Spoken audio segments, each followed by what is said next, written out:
Assalamualaikum warahmatullahi wabarakatuh.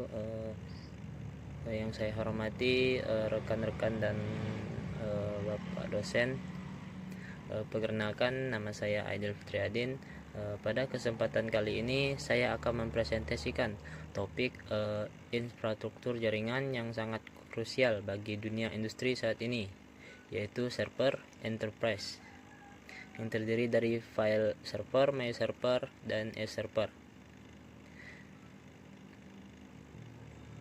Kemudian kita mulai. Pertama-tama marilah kita pahami terlebih dahulu apa itu yang dimaksud dengan tingkat enterprise pada sebuah server.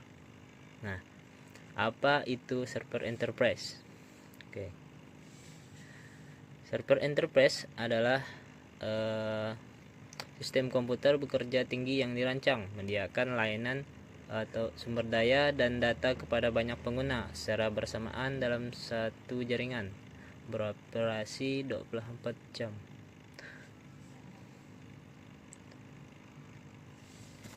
Nah, ada 4 pilar kekuatan utama yang wajib dimiliki oleh server enterprise.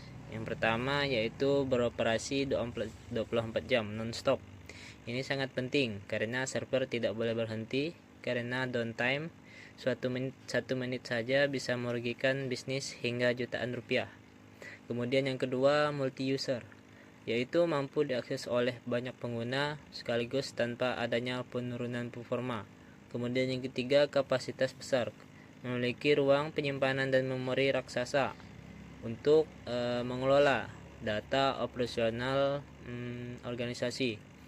Kemudian yang terakhir yaitu keamanan tinggi yang dilengkapi dengan enkripsi, firewall, dan sistem redundansi data untuk mencegah serangan siber dan kehilangan informasi berharga.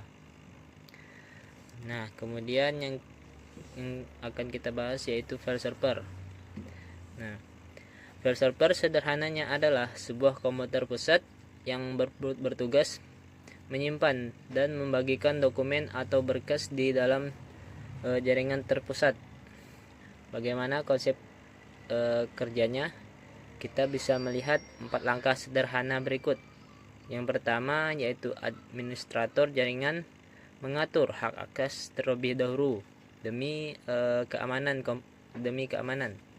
Kemudian yang kedua yaitu ketika pengguna ingin menyimpan pekerjaan mereka tidak menyimpan di flash disk atau komputer lokal masing-masing, melainkan langsung mengirimnya ke server melalui jaringan internal. Kemudian yang ketiga, pengguna lain yang memiliki izin akses dapat dengan mudah membuka dan mengedit berkas tersebut dari komputer mereka sendiri. Kemudian yang terakhir yaitu seluruh data perusahaan tersimpan secara rapi dan aman di suatu tempat terpusat. Nah, lalu apa sebenarnya tujuan utama sebuah organisasi berinvestasi pada file server ini? Nah, tujuan dan fungsi utama pertama yaitu menyimpan data secara terpusat. Kemudian yang kedua, memudahkan berbagi file antar pengguna. Kemudian yang ketiga, mempermudah backup data. Kemudian yang keempat, mengatur hak akses pengguna. Kemudian yang kelima, meningkatkan keamanan data perusahaan. Nah, bagaimana implementasi nyata di dunia sekitar kita? Nah, ini contoh penerapan file server.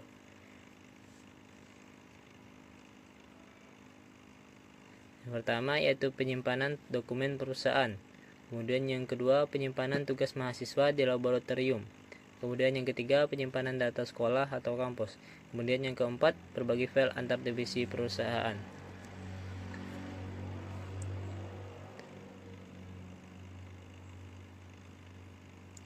Nah, yang selanjutnya yaitu software dan hardware-nya. Software-nya, file server sistem operasinya menggunakan Windows Server, Ubuntu atau CentOS. Kemudian aplikasi file sharing-nya yaitu Samba, NVS, dan Netcode. Kemudian hardware-nya yaitu menggunakan server. Kemudian prosesor Intel atau AMD. Kemudian yang ketiga, RAM minimal 16 GB. Kemudian yang keempat yaitu penyimpanan atau storage, HDD atau SSD. Kemudian yang kelima RAID controller. Kemudian yang keenam NIC atau Network Interface Card. Kemudian yang UPS. Nah, selanjutnya yang kita akan bahas yaitu mail server. Nah, mail server adalah jantung komunikasi resmi sebuah organisasi. Fungsinya adalah mengelola pengiriman, menerima, penyimpanan hingga penyaringan surat elektronik atau email. Bagaimana proses sebuah email dikirim hingga sampai ke inbox tujuan? Prosesnya melalui 5 tahapan. Yang pertama yaitu pengirim menulis email di aplikasi klien seperti misalnya Outlook atau Thunderbird. Kemudian yang kedua yaitu email dikirim ke mail server lokal menggunakan protokol SMTP. Kemudian yang ketiga, mail server memproses, merotekan dan menyaring email tersebut, misalnya menyaring spam. Kemudian yang keempat, email diterima oleh mail server tujuan dan disimpan sementara di kotak surat digital atau mailbox penerima. Kemudian yang terakhir yaitu penerima mengambil email tersebut menggunakan protokol POP3 atau IMAP untuk dibaca di perangkatnya. Nah, untuk menjalankan proses komunikasi ini,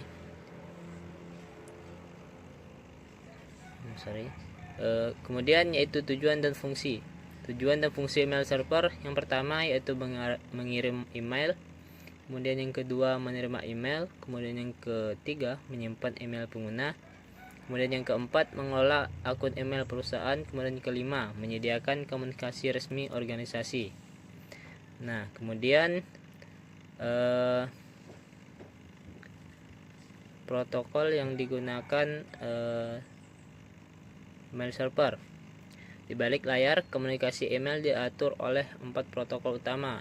Yang pertama yaitu SMTP atau Simple Mail Transfer Protocol yang bekerja di port 25, bertugas sebagai pos yang mengantarkan email keluar. Kemudian yang kedua yaitu POP3, Post Office Protocol version 3, yang mengambil email dari server dan mengunduhnya langsung ke perangkat kita. Biasanya email di server akan terhapus setelah diunduh. Kemudian yang ketiga yaitu IMAP port 143 yang melakukan sinkronisasi dua arah. Email tetap tersimpan di server sehingga kita bisa membukanya dari HP maupun laptop secara bersamaan dengan tampil yang selalu sama. Kemudian yang terakhir yaitu MIME, Multi-Port Internet Mail Extension, yang memungkinkan kita mengirimkan lampiran berupa gambar, PDF atau dokumen lainnya, bukan sekedar teks biasa. Nah, untuk membangun sistem ini, di sisi software kita bisa menggunakan engine seperti Postific, Exim, atau Microsoft Exchange dengan antarmuka webmail seperti Roundcube. Sedangkan dari sisi hardware, karena email dikirim terus-menerus, kita memerlukan koneksi internet dengan API publik yang sangat stabil. Memori RAM berkisar 8-32 GB, simpanan SSID yang cepat, dan perlindungan firewall yang sangat ketat agar server tidak menjadi serang spammer.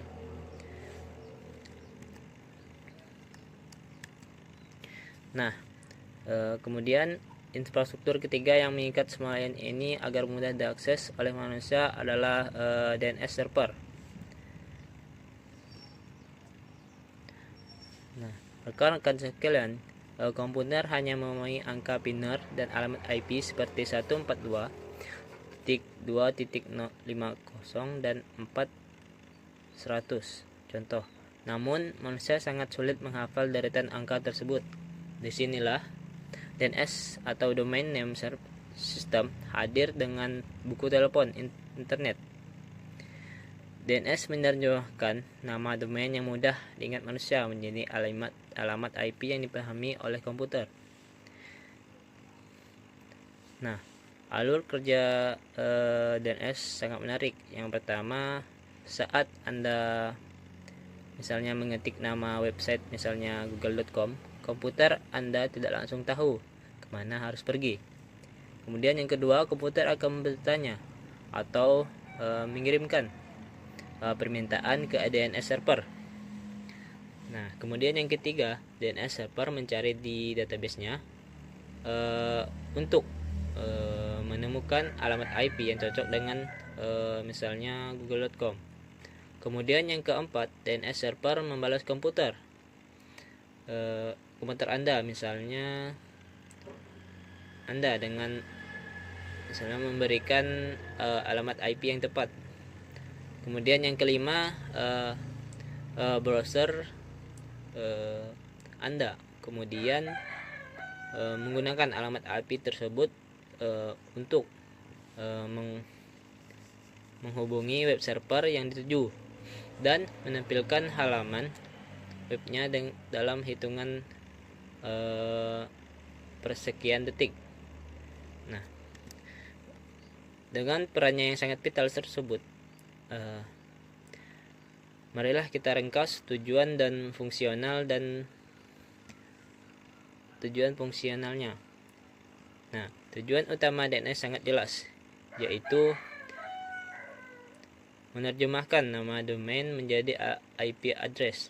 Kemudian yang kedua, mempermudah akses website. Kemudian yang ketiga, mengurangi penggunaan alamat IP secara langsung. Kemudian yang keempat, mempercepat pencarian alamat jaringan. Nah, kemudian yang selanjutnya yaitu contoh penerapan DNS server. Yang pertama yaitu akses website perusahaan, misalnya shopee.com. Kemudian yang kedua yaitu akses sistem akademik kampus, misalnya protesa.co.id. Kemudian yang ketiga yaitu mengakses aplikasi berbasis domain, misalnya kurang tahu. Kemudian yang keempat yaitu pengelolaan domain internet perusahaan. Nah, kemudian yaitu software dan hardware yang digunakan DNS server. Yang pertama yaitu yang bin. Kemudian yang kedua Power DNS. Kemudian yang ketiga Microsoft DNS. Kemudian yang keempat DNS MACQ. Kemudian hardware yang digunakan oleh DNS server, yang pertama itu server fisik atau virtual. Kemudian yang kedua CPU multicore. Kemudian ketiga RAM minimal 4 GB. Kemudian keempat SSD untuk change DNS.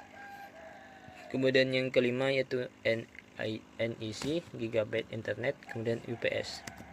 Nah, selanjutnya yaitu perbandingan dari ketiga server yang tadi kita bahas. Yang pertama, fungsi utama file server adalah penyimpanan file. Kemudian fungsi utama mail server adalah pengolahan email. Kemudian yang ketiga, fungsi utama dari DNS server adalah menerjemahkan domain ke alamat IP. Kemudian dari sisi pengguna, file server untuk karyawan, mahasiswa atau masyarakat. Kemudian dari sisi mail server yaitu pengguna email. Kemudian dari sisi DNS yaitu semua pengguna jaringan. Kemudian protokol yang digunakan dari ketiga DNS, file server menggunakan SMB atau NPS, kemudian mail server menggunakan SMTP atau POP3 atau IMAP, kemudian DNS menggunakan DNS. Kemudian yang data yang dikelola oleh ketiga server. Yang pertama itu file server menggunakan digunakan untuk dokumen atau file. Kemudian email server untuk pesan email. Kemudian DNS digunakan untuk record domain. Kemudian contoh layanan dari ketiga server. Yang pertama file server yaitu mengirim folder. Kemudian mail server yaitu email perusahaan. Kemudian DNS resolusi nama domain. Nah, terima kasih.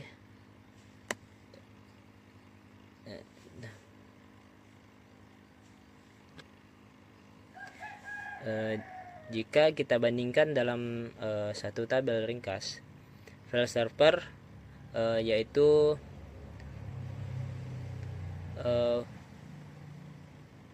fokusnya pada penyimpanan berkas organisasi menggunakan protokol SMB atau NPS untuk kolaborasi dokumen atau berbagi file.